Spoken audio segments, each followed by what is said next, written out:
Entonces dice, dentro del círculo verde que se encuentra en la figura, el campo magnético cambia con el tiempo según la expresión B igual 2t cubo menos 4t cuadrado más 0.8, donde B está en teslas, t en segundos y R es igual a 2.5 centímetros. Cuando T es igual a 2, calcule la magnitud y la dirección de la fuerza ejercida sobre un electrón localizado en el punto P, que está a una distancia R igual a 5 centímetros, a partir del centro del campo de la región circular. C, en qué instante esta fuerza es igual a 0. Entonces, como les había mencionado ahora, se nos pide la fuerza ejercida sobre un electrón. Entonces, nosotros sabemos que, digamos, la fuerza se puede expresar de la forma F es igual a Q por el campo eléctrico. Entonces, para nuestro caso, nosotros lo utilizamos como que la fuerza es igual a la carga, que en este caso, como es un electrón, es E, y el campo eléctrico. Entonces, esta fórmula expresada en magnitudes la tenemos de la forma F igual a E por E mayúscula, que es el campo eléctrico. Entonces, ahora vamos a calcular el E, que es, digamos, el E mayúscula, que es el término que necesitamos utilizando la fórmula general de la ley de Faraday. Entonces, la ley de Faraday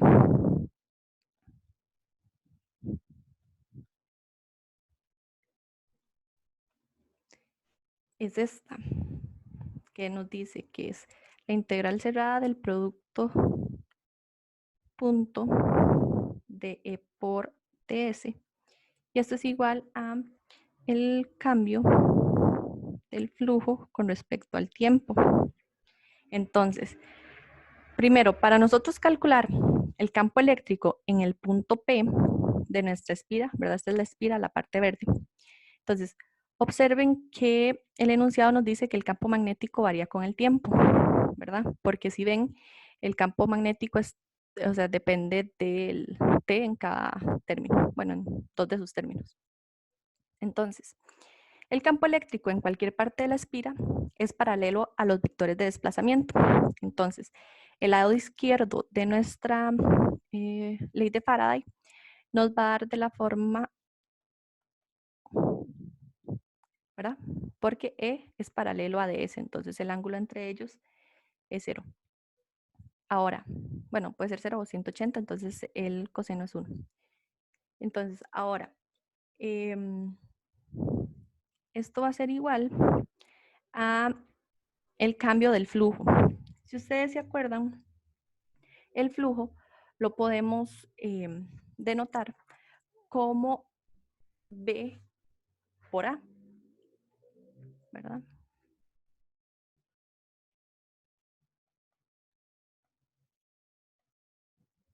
Ok. Ahora, como esta parte es constante, o sea, el campo es constante, como les mencioné anteriormente, lo podemos sacar de la integral. Entonces nos queda que es E por la integral de ds, y esto es igual a, voy a sacar el A porque el A es constante. Lo único que está cambiando en el tiempo es el B. Entonces nos va a quedar como la derivada de B con respecto a T. Ahora, vamos a sustituir estos valores, ¿ok? Ven que nosotros estamos sacando el campo eléctrico en el punto P.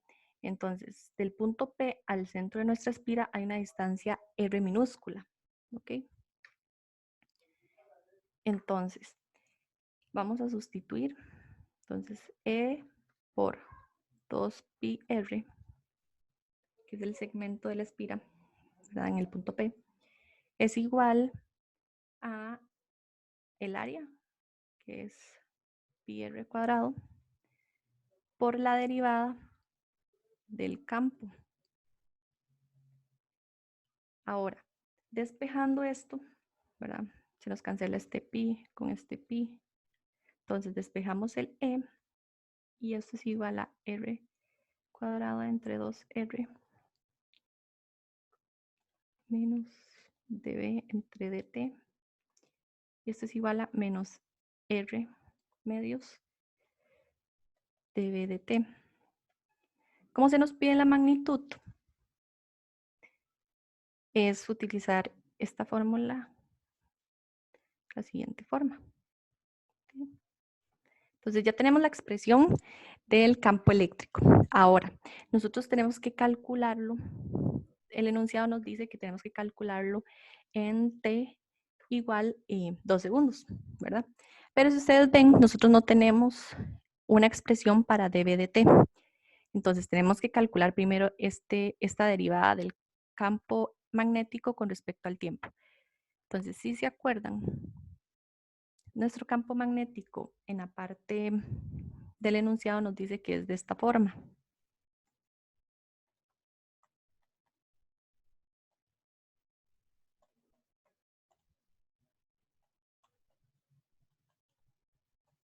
Si aplico, digamos, la derivada con respecto al tiempo, nos queda de la siguiente forma.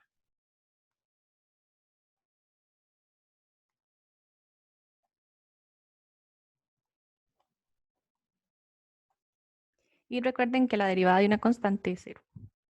Entonces, la ecuación del E nos queda de la forma R medios por 6.0 t cuadrado menos 8.0 t.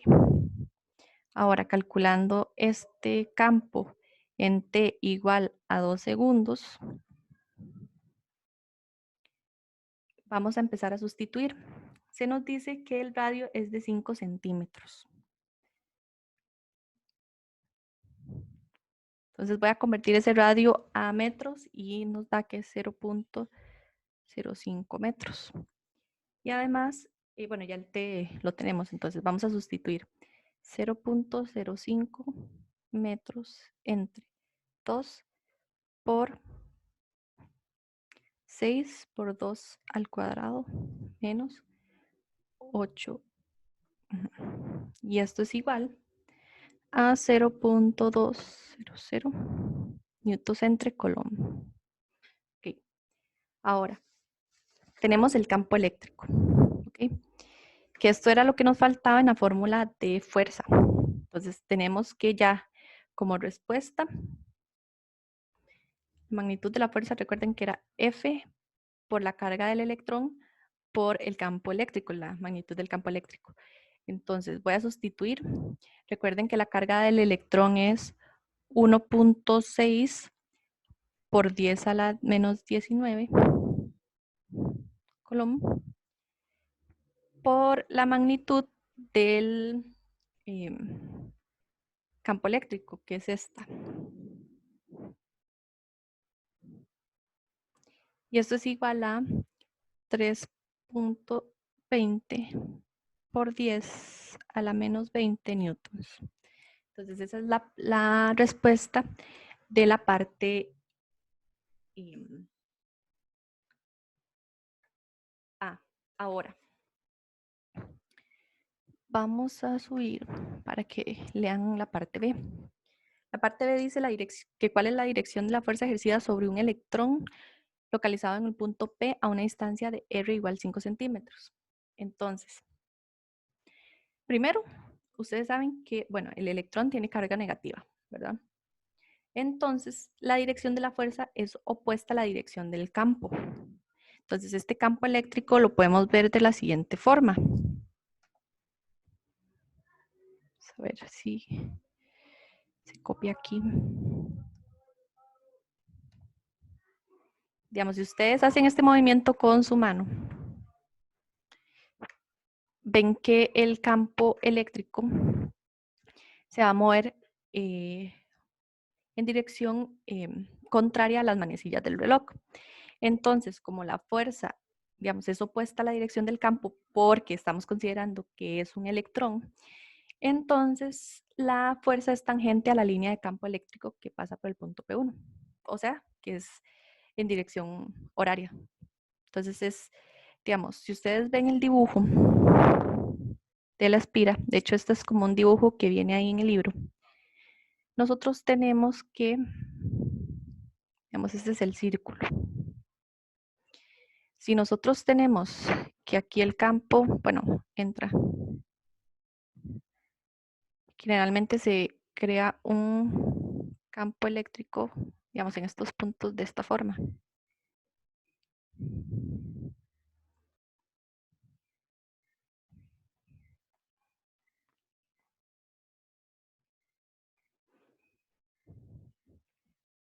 Por eso decimos que el campo es contrario a la dirección de las manecillas del reloj para la parte B, ¿verdad? Ahora, vamos a calcular la parte C, que la parte C lo que nos pregunta es que en qué instante esa fuerza es igual a 0. Entonces, vamos a ver. ¿En qué instante esa fuerza se hace 0? Es cuando la tasa de cambio del campo magnético es 0. Entonces, lo que tenemos que hacer es que utilizamos, esta es nuestra tasa de cambio del campo magnético. Recordemos que eso es igual a 6.0 t cuadrado menos 8.0 t y eso es igual a 0. Entonces, utilizamos, recuerden la fórmula de las raíces de una función cuadrática. Entonces, lo que pueden hacer es usar esta fórmula o lo que hacen es despejar de una vez, pero me gusta que usen esta porque les refresca un poco esos conocimientos. Entonces, si se acuerdan era b cuadrado más menos el discriminante que era b cuadrado menos 4ac y entre 2a. Este término es 0, el 4ac, porque no tenemos un término c, ¿verdad? Porque esta fórmula es de la forma. Entonces, si yo sustituyo los valores, tenemos que b es menos 8. Menos 8 en el menos b nos da 8. Después tenemos más menos raíz cuadrada de 8 al cuadrado. Porque recuerden que el segundo término se nos hace 0. Entre 2 por a, que a es 6. Y esto es igual a 8 más menos 8 entre 12. Entonces, para poder sacar, digamos, el primer tiempo, vamos a usar el signo más. Entonces, nos da que 8 más 8 es 16 entre 12 y esto es igual a 1.33 segundos, primer tiempo. Y el segundo tiempo es igual a 8 menos 8, que es 0. 0 segundos. Entonces, esos son los dos tiempos en los cuales la fuerza se hace 0. En t igual 0 segundos y en t igual a 1.33 segundos.